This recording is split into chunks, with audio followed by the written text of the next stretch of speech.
What if the hunt you enjoyed was the moment your power ended? What if the man you chased through the swamp, barefoot, unarmed, and branded as property, carried within him the memory of warriors older than your civilization? In the shadowed bayous of the American South, there was a master who believed himself untouchable, a man who turned human suffering into sport. He thought fear made him strong. He thought history was finished. But some blood remembers, some land remembers, and some ancestors do not stay silent forever. This is the story of a master who hunted slaves for pleasure, unaware that the man he chose was the son of an ancient tribal warrior. In 1847, deep within the suffocating wetlands of the Louisiana Bayou, Augustus Woodbridge ruled his plantation with the confidence of a man who had never been challenged. His wealth came from cotton, blood, and silence, and his authority was enforced through fear rather than law. To him, enslaved people were not human beings but assets, objects meant to be used until they broke. Years of unchecked power had hollowed out whatever conscience he might once have possessed. Cruelty no longer shocked him, it entertained him. The plantation existed as his private world, sealed off from morality and consequence. Woodbridge's mansion rose above the land like a monument to stolen labor, its white columns gleaming against the green decay of the swamp. Every polished floorboard and carved railing had been shaped by hands that would never know ownership or rest. From the wide porch, he could see the slave quarters stretched along the dirt road, cramped and sagging like an open wound on the land. He enjoyed this view, because it reminded him of the distance between himself and those he controlled. Power, to him, was visual as much as physical. Seeing others reduced confirmed his dominance. But it was not enough for Augustus Woodbridge to simply own people. He needed to break them in ways that felt personal. Somewhere along the line, ordinary violence lost its thrill, and he began searching for something more stimulating.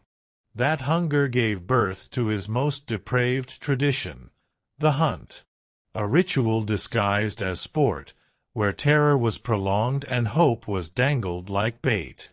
He convinced himself it was harmless amusement, no different from hunting deer or boar. In his mind, the enslaved were animals already. At dawn on hunt days, a chosen slave would be called forward while the others watched in paralyzed silence. The selection was deliberate in its randomness, designed to keep fear alive in every heart. Sometimes it was punishment, sometimes whim, sometimes boredom. The chosen man would be given a short head start into the swamp, a mocking illusion of mercy. Woodbridge relished the moment hope flickered, knowing it would soon be crushed. The chase itself was where he felt most alive. The dogs were always released hungry, their instincts sharpened by neglect and training. Overseers followed with rifles, nets, and ropes, instructed not to kill unless absolutely necessary. Woodbridge preferred his prey alive, broken, and returned as an example. In 15 years, no one had ever won freedom, despite the promise whispered before each hunt. The master believed this proved a simple truth: escape was impossible. And so, with smug certainty and a rifle in his hands, Augustus Woodbridge prepared once more, unaware that this hunt would not end the way all the others had. The man chosen this time was called Cale, though the name had been forced onto him the day he was sold. He was new to the plantation, brought in chains from a distant market, and his arrival had drawn quiet attention from both overseers and the enslaved alike. There was nothing loud or defiant about him, yet something in his stillness unsettled those who watched him. His posture was straight, his movements measured, as though he were listening to something others could not hear. Even in captivity, he carried himself like someone who remembered a different life. Unlike the others who had been selected before him, Cale did not plead when his name was spoken. He did not argue, cry, or collapse under the weight of fear. His eyes lifted slowly to meet Woodbridge's gaze, and for a brief moment the master felt something close to irritation, as though his authority had been questioned without words. Cale's expression was calm, almost distant, and that calm was deeply unsettling. It was the look of a man who had already crossed a boundary in his mind. The overseers mistook it for resignation, never imagining it could be preparation. Among the enslaved, whispers followed Cale from the moment he arrived.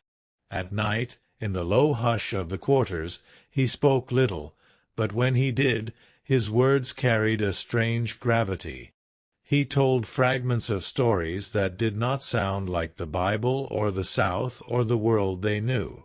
He spoke of forests that sang, of warriors who painted their skin with meaning, of ancestors who never truly died. These stories were not told with nostalgia, but with certainty, as though they were instructions rather than memories. Those who listened felt both comforted and afraid. Cale's grandmother had once been taken from the western coast of Africa, ripped from a lineage of Ashanti warriors and spiritual guardians. Before she died in bondage, she pressed those memories into him through story, ritual, and silence. She taught him that blood carries knowledge, that survival is not only strength of body but of spirit. She taught him that when the land listens, it will answer. Cale had carried these teachings quietly, hiding them beneath obedience and restraint. He knew when to be small, and he knew when not to be. When he stepped forward to begin the hunt, something shifted inside him. Fear was present, but it did not rule him. Beneath it lay something older and heavier, like a drumbeat rising from deep earth. Cale understood then that this was not simply about escape. This was a crossing point, a moment his ancestors had been moving him toward all along. As the chains were removed and the swamp opened before him, he did not run blindly. He moved with purpose, carrying not just his own life into the darkness, but the weight of those who had walked before him. The swamp did not announce itself with drama. It absorbed Cale the way it absorbed everything else. Cypress roots rose like ribs from black water, and curtains of moss swayed as if breathing. The air was thick, wet, and humming with unseen life, a place where sound traveled strangely and direction lost meaning. Many men had panicked here, their fear turning the land into a maze that swallowed them whole. Cale felt that danger, but he also felt something else beneath it. The swamp was not hostile to him. It was attentive. As he moved deeper, his feet seemed to know where to land before his eyes did. Mud that would have trapped another man firmed beneath his weight, and water parted just enough to let him pass. Insects that swarmed others veered away, and branches bent instead of snapping. Cale slowed his breathing, matching it to the pulse he felt through the ground. It was not imagination, but recognition, as if the land had been waiting for someone who could hear it. With each step, panic drained and focus sharpened. The swamp was no longer a threat but a guide. Memories surfaced without warning, not as pictures but as sensations. His hands remembered the balance of weapons he had never held in this lifetime. His muscles recalled movements passed down without words, practiced in bodies long turned to dust. He remembered fires crackling in distant forests, voices chanting names that carried power. These were not stories told to children. They were instructions etched into blood. Cale understood now why his grandmother had spoken of ancestors as living presences. In this place, they felt closer than breath.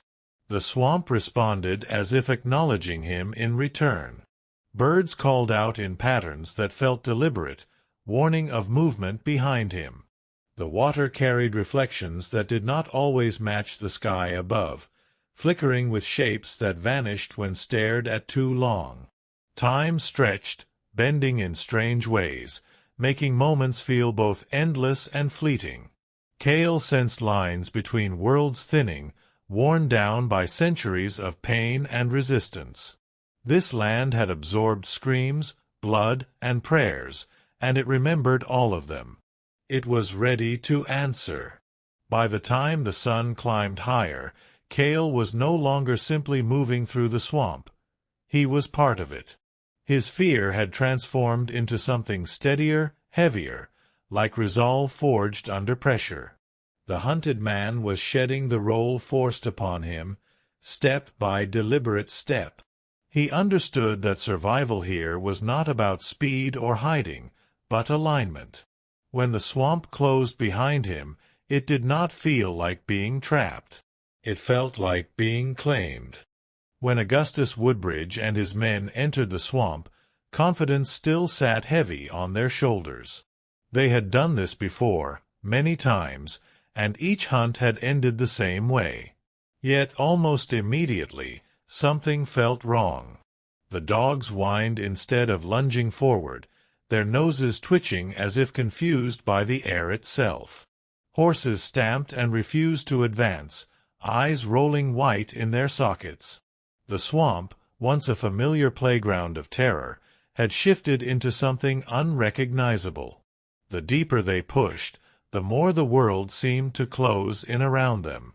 Trails they swore existed vanished beneath water and roots, and landmarks no longer aligned with memory.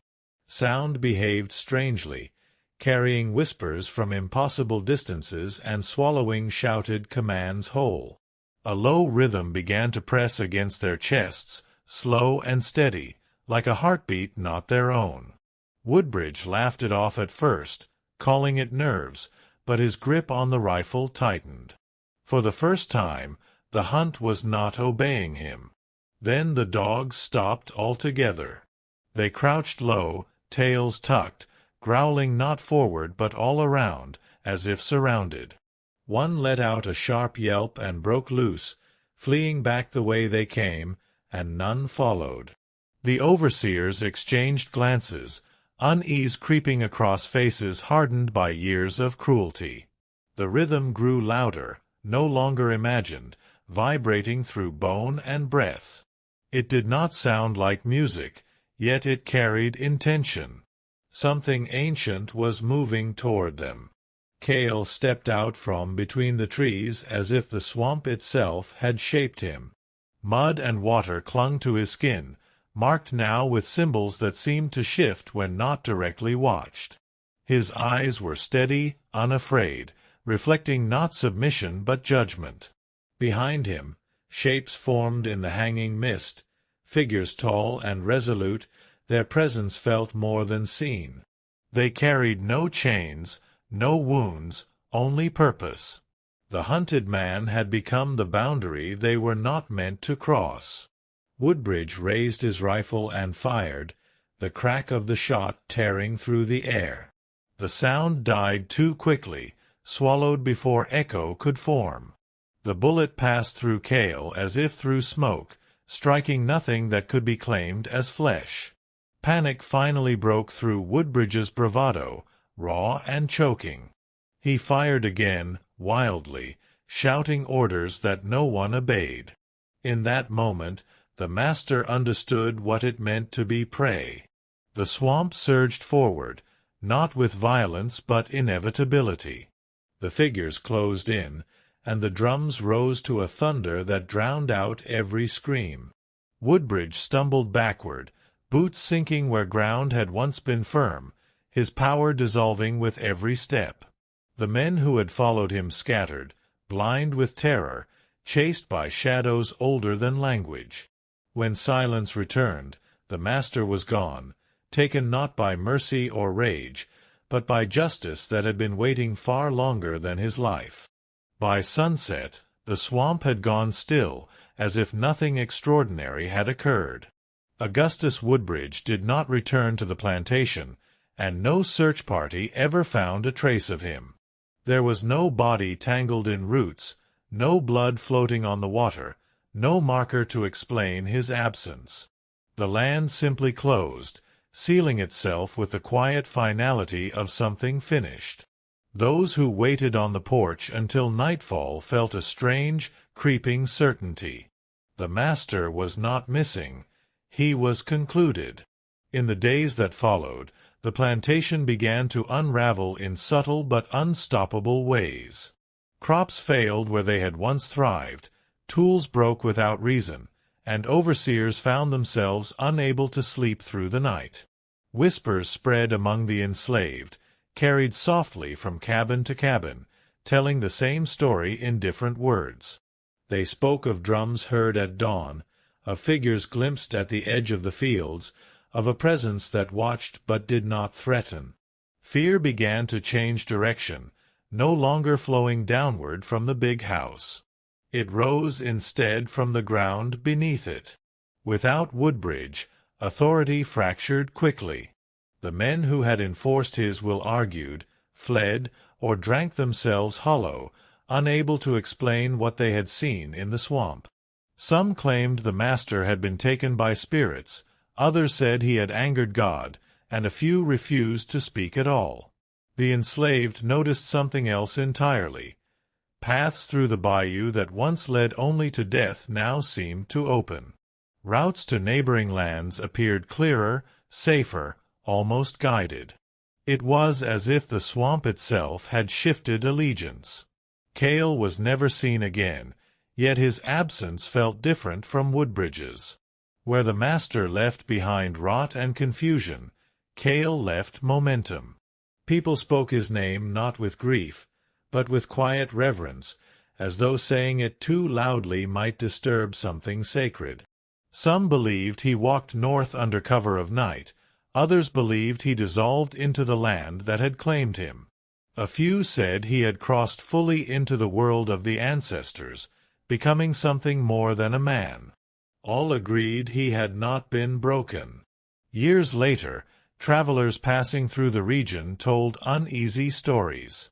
They spoke of an abandoned plantation slowly sinking into the earth, reclaimed board by vines and water. At dusk, some claimed they heard drums echo faintly across the bayou, steady and patient. No one hunted there anymore, not animals and certainly not men. The land had earned a reputation, and even the cruel learned to listen to it. Power, once absolute, had learned its limit. This was not justice written by courts or laws, but something far older and far more final. It was the kind of reckoning carried in blood, memory, and soil, waiting for the moment it was needed. The story of Augustus Woodbridge became a warning whispered among masters who believed themselves untouchable. The story of Cale became something else entirely, passed down as proof. Proof that history does not forget, and neither do ancestors. Proof that when the hunt begins, it does not always end the way power expects.